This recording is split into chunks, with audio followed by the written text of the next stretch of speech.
Hi everybody, welcome to the City of Yorba's virtual recreation center. My name is Mitchell Fixa and I work in the Parks and Recreation Department.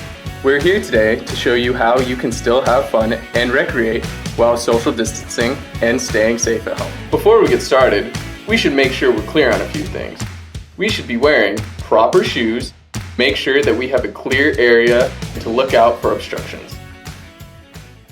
A couple of pointers we want to go over before we get started today is we want to remember to maintain an athletic position the whole time we're doing these drills. So that should look like squatted with our one foot slightly in front of the other and our arms out in front of us.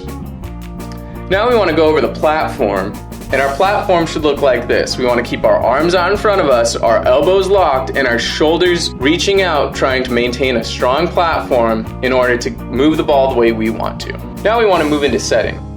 Setting should look like this. We want to keep our elbows above our ears and a good platform for setting. Remember folks, we don't want the ball to hit our palms when we're setting. We want to make sure it hits our fingertips and we want to push the ball all the way through. Now let's talk about a float serve really quick. A float serve is our go-to serve. When we hit a float serve, we want to hit the ball on our palm and we want to finish all the way out in front of us and bring our arm down like we're buckling a seatbelt. For our next one, we want to talk about a swing. For the swing, we want to make sure we have a little bit of a snap at the top, like we're reaching into a cookie jar. The same way we did a float serve is we want to hit the ball high and finish through our body, hitting our opposite leg. For me, that would be my right arm going to my left leg like I'm buckling a seatbelt. Now let's get started with a quick warm-up. To start, let's do a couple of laps. Secondly, let's do some leg stretches. This is going to include lunges, squats, and a few others.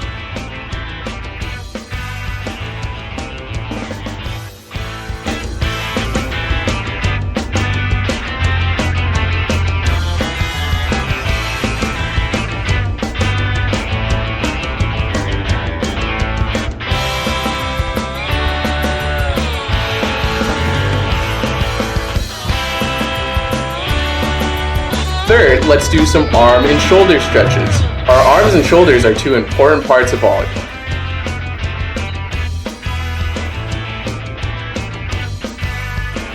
And to finish out, we're going to do 10 push-ups. Now let's get into the drills. To start, we're going to start with wall throws, and we're going to do this 10 times on each arm. It's okay if one of our arms is a little less dominant than our other arm. For me, my right arm is dominant because that's the arm that I swing with. To do this, we're going to make sure that our arms back and we're going to follow through all the way and finish across our body on both arms. Second, let's do some light arm swings against the wall. Again, we're going to do this 10 times with both arms, and it's okay if one of our arms is a little less dominant than our other. For me, that is my right arm that is stronger than my left arm. Doing this, we're going to want to make sure that we keep our arm high above our ear, and our arm is going to snap at the top and follow through our body like we're buckling a seatbelt. For our third drill, we are going to do wall passes. We're going to do this 10 to 15 times, and we're going to do this 4 to 6 rounds. For this drill, we're going to want to make sure that our arms are out in front of us, our shoulders are locked, and our elbows are locked as well. We're going to want to move with the ball, and we're going to want to create a platform that's big enough so that way we can choose where the ball goes. For our fourth drill, we're going to move into setting. It's okay to move back and forth with this drill because we're going to do this 10 times each for 4 to 6 rounds. During this drill, we're going to want to make sure that our shoulders are high, our elbows are above our ears, and that our arms are out in front of us. In this drill, we're going to want to make sure that the ball is coming close to contact with our forehead. That way we can push the ball out as far as possible. For our fifth drill, we're going to move into single arm passing, and we're going to aim for 30 touches on both arms.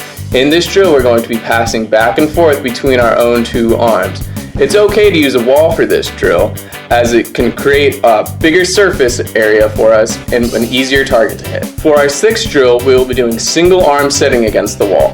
Here we're just trying to create a touch on our fingertips to get used to what the ball will feel like. We're going to aim to do this 30 times for each arm and hand, keeping our shoulder high, our elbow above our ear, and our arm out in front of us as much as possible. Try to make sure the ball doesn't move that much while you're doing this drill. For our seventh drill, we're going to pass to ourselves and then to the wall. This should look like the ball going high in the air and then back against the wall. We're going to aim to do this 4 to 6 rounds because we're going to be doing a lot of moving. Maybe try to get 10 if you can. Make sure to keep your platform out in front of you and maintain an athletic position the whole time. For our 8th drill, we are going to be doing a setting one. This time we are going to be setting to ourselves and then to the wall. Don't be afraid to move a little bit, but maintain a good setting platform. Remember, this should look like having our elbows high and our arms out in front of us. Try to aim to hit the ball on your forehead, that way the ball stays in front of you the whole time. For our 9th drill, we will be doing arm swings continuously against the wall, trying to get as many as we can without messing up. It's okay to mess up though in this drill, because we're going to try to do this about 4 or 5 times. For our 10th drill, we're going to be peppering against the wall. Remember, peppering is bump, set, spike. It's okay to bump twice or set twice, as we're just trying to maintain focus on keeping the ball against the wall as our partner. Alright, for our 11th and final drill, we're just going to be working on a little bit of serving here. Try to maintain about 20 feet behind an imaginary line. Make an imaginary target against the wall and try to hit it each time. Remember, for a float serve, we want to keep our arm back like a bow and arrow, and then we want to finish through the ball almost like we're buckling a seatbelt. Thank you all for joining us. We hope you enjoyed this segment. Check our website, www.yorbalindaca.gov/Virtual Recreation Center for more information and resources.